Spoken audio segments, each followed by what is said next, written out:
right, thank you very much. Come in for those headlines. As I said earlier, our friend talk tonight is with Kaizer Kganyago. Kaizer? Kaizer? Good evening. How are you? I'm okay, and how are you? When did you come back to work? Well, I thought you retired and you were just farming or doing something. That's what I thought at some point. And you got bored. I was after away, the SABC stint. I mean, nothing can beat that adrenaline there. But also, I think I needed the time to take the SABC out of my system, because being there for this long, therefore you needed to really come down. Yeah. And do other things and go and look at the cows somewhere. Yeah. And do things that needs to be done. But yeah. ultimately, after a year, exactly a year, because I left the SABC in November. Yeah. In November. You've already had 2 successors who didn't last. No comment. Listen, but before we get to what you are doing now, I mean, surely the SABC stint had an interesting issue from a professionalization aspect, that you as a communicator was able to serve the board. I mean, I've even lost track. I mean, there used to be a board that was led by Christine Kunda and Kanyisile, right? And that was not even the first board you were serving. No, it wasn't. Right.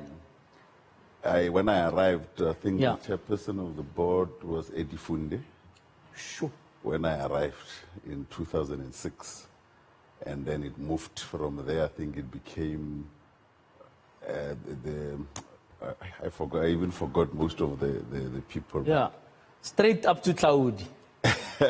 And the current board. Yeah, when I left, it was the board, the current board led by Bongo Musa. Yeah, yeah. The one that is happening now, which also changed, because it's not. Yes, it's not the original board. Exactly. Yeah. Yeah. So communicators are fascinated, obviously, about that, because often what happens in the corporate environment, a new CEO will come, or even a new board, and as they arrive, one of the first things that they want is their own spokesperson, because they don't want their message to be contaminated by the people they find there or whatever else. Yeah. What's your experience? I mean, or what would be your own reflections on that kind of thing? Do you think that's what we need in our current environment of civil servants and politicians? Because these board people often are politicians. And they find the executives there, including someone who deals with communications like you are doing the SABC.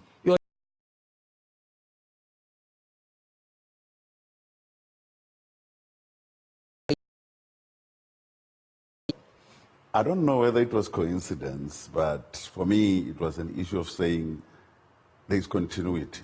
And I have only one principle that says, I serve this organization. When you are in the position, I support you. Therefore, I don't want a situation where I'm somebody's person, and I do not want to be anybody's person. And also, from where I'm sitting, I don't think it's a good idea to keep on changing a spokesperson because you are new in the environment. Yeah. If you are new, it is important to have a spokesperson that was there, because he or she will remind you of the loopholes. What the organization said last week and last month. And all of that, because a lot of people don't understand that, and then they end up making the same mistakes that were done before. Because I can easily tell you that the previous CEO did 1, 2, 3, and this is where it ended up. and unfortunately, some people think, okay, let's just give it to whoever comes. And yeah. usually they go for people who were in journalism, in practicing journalism, yeah. like people who are writing for newspapers and whatever. Yeah.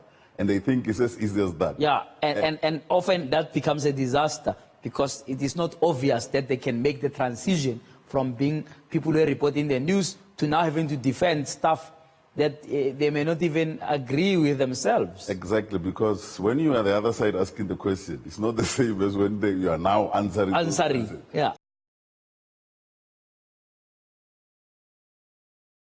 End up in trouble. But for me, yeah. it was an experience that I had to go through, having to change, because also it is strenuous for your mind, because you've got to learn the characters of people. Of the new people. Yeah, yeah. And with the SABC having frequent changes like it did, therefore it created a serious problem for me, because you then move from a CEO of the caliber of Dalimpofu to a CEO, James Aguma. Yeah. You understand? Yeah. And all of those Talk things issues, yeah. is really problematic for you. But at the end of the day, you focus and say, I'm here to do a job.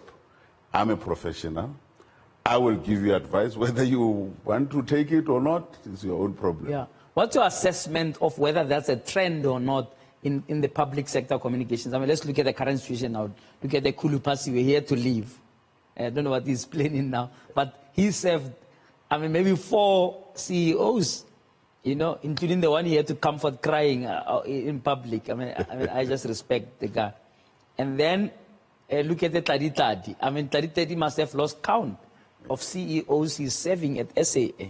I think it's a trend in the SOEs more than it is in government departments or ministries. Yeah, government departments, they change when new government comes in. Yeah.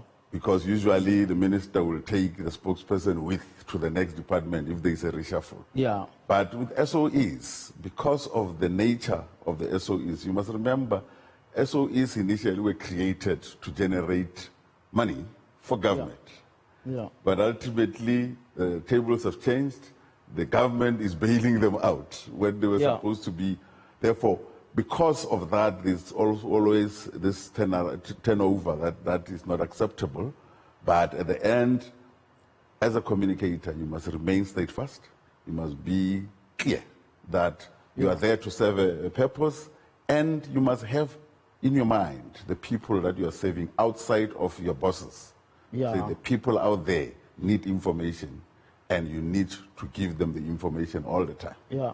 How do you advise young communicators coming up in SOEs? And we've got 700 SOEs, and some of them we will only 713, I think, now. We'll only get to hear about them when they are imploding. Right? So this is a useful conversation because we are talking to many people who actually have a job like that. Right? How do you navigate the politics? Right? Because at the moment, one of the big issues in this SOEs, you know, it's what can be colloquially termed political interference. But let's call it whatever. You've got multiple stakeholders. So you've got a ministry that may issue a statement, and that may contradict the statement you are issuing as the SABC, right? And a board that may issue something different from what the executives say. How do you navigate those politics as someone in charge of communications in an SOE? Yeah, it is very difficult, JJ, to do that. But what I can advise them to do is make sure that you understand the content that you are dealing with. Because when you do that, you then make it impossible for any of the people that are around you, be it management, be it the external stakeholders, to think that you do not know what you're doing. Because that is the first instinct they have, that they know better than you.